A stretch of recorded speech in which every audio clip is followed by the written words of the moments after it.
Nekrogoblikon is the metal scene's most popular goblin-themed band. Once called a gimmick, they fought to find their place in the melodic death metal world and drew in thousands of fans while doing it. The band has had an incredibly turbulent past few years, from losing their lead vocalist and composer Scorpion and adopting Infant Annihilator vocalist Dickie Allen to take his place. Some loyal fans like myself stuck through the change, while many others criticized the harsh shift in their music from untamed goblin chaos to something that feels far more corporate. I've been a fan of the band for a while, and I was willing to give this new chapter the benefit of the doubt. With losing such a core member, maybe they were just trying to find their new sound. I saw them live with Dickie Allen just after Scorpion left, and I thought he honestly did a pretty good job as a temp lead. Both him and Johnny Gobbs had some slip-ups, but that's to be expected.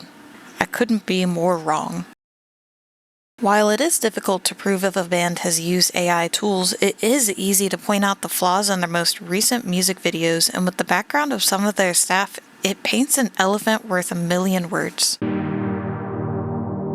Quick disclaimer, everything I say in this video is a matter of opinion. Please do not take my terribly edited video as fact.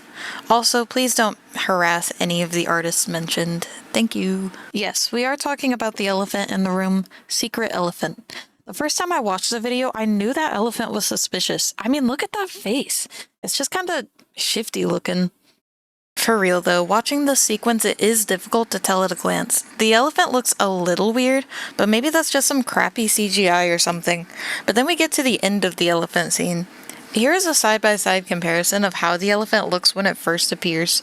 The insides of the ears are different colors, it lost its earrings, and it has two tusks on one side of its trunk. Most of the scene flashes by really quickly, which is how AI bros are currently trying to deceive you.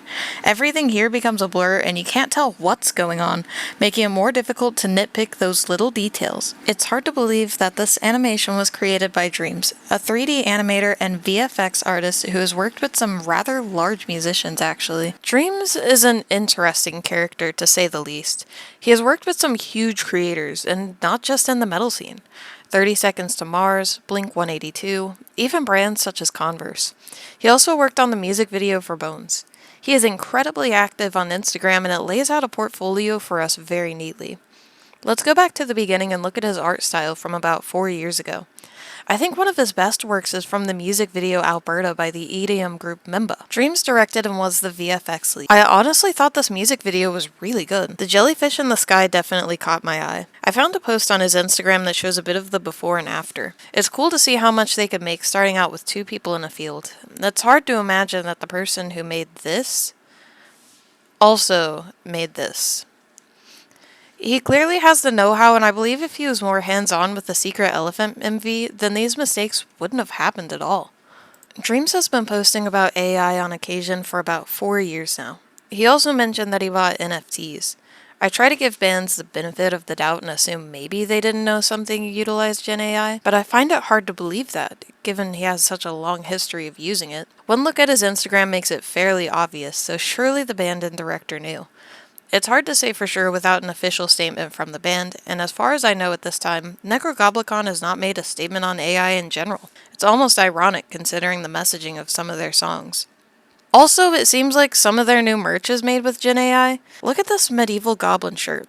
The top hand of this gobbo looks like it's meant to be holding the sword, but the hilt clearly ends well below its hand. I mean, look at that! The bottom hand is also missing a finger. You could make the argument that the index finger is just merely hidden behind the middle finger, but it just looks really weird to me. I feel like you would see some amount of finger back behind here, but at the angle that the knuckle is, it kind of looks like the finger would be like clipping through or inside of the hilt, and it just doesn't look right. You also notice that the thumb at the bottom also looks not correct. You know, if you were gripping a sword, typically your thumb is going to be on the top of the hand and not the bottom here where it appears to be sticking out a little bit. I suspect they may have been using AI tools to help with their music writing, but I don't have definitive proof of this. I feel like their new music is very corporate and lacks the riffs and individuality that made Nekrogoblikon so appealing in the death metal scene. That could just be a change in composer though. What does hold true is their values have changed. So many of their songs are about nonconformism or individuality, not to mention how creative and unique the band's music is. It's like they spit on all of that and forsook their own fan base just to please their record label. The future of Nekrogoblikon is questionable, to say the least. Currently, Secret Elephant has 200,000 views on the music video, which honestly isn't bad considering it's only been 2 weeks since it was released. But if you go and compare it to some of their older music videos whenever the band was in their prime, for instance Bones, which has actually millions of views. Now granted, a lot of people did kind of stop listening to them after Scorpion left, but at the same time, it doesn't really seem like their numbers are on an upward trend anymore, which is really sad to see, honestly. I've loved these guys. I've listened to Nekrogoblikon for years, and my partner has listened to them for even longer. Like, since before they were even on Spotify, they were so underground. And it's been awesome watching this band, this small little band, climb to fame. And it has been fucking tragic to watch them throw it all away, pretty much. I really hope that they reverse some of their decisions or make a statement or something. I really want the best for them because I love these guys. I love their music. And their songs have spread so many good messages that I think a lot of people do need to hear. But unfortunately, I think we're gonna watch them crash and burn. I hate to be pessimistic about it, but as their songs become more and more generic, as they've lost their sparkle that made Nekrogoblikon, it's just not looking well. I want to say a big thank you all to everybody who has come out and watched the video through to the end. This is my first video essay, so I know it's not perfect. If you have any complaints or any way that I can make it better, please do let me know in the comments.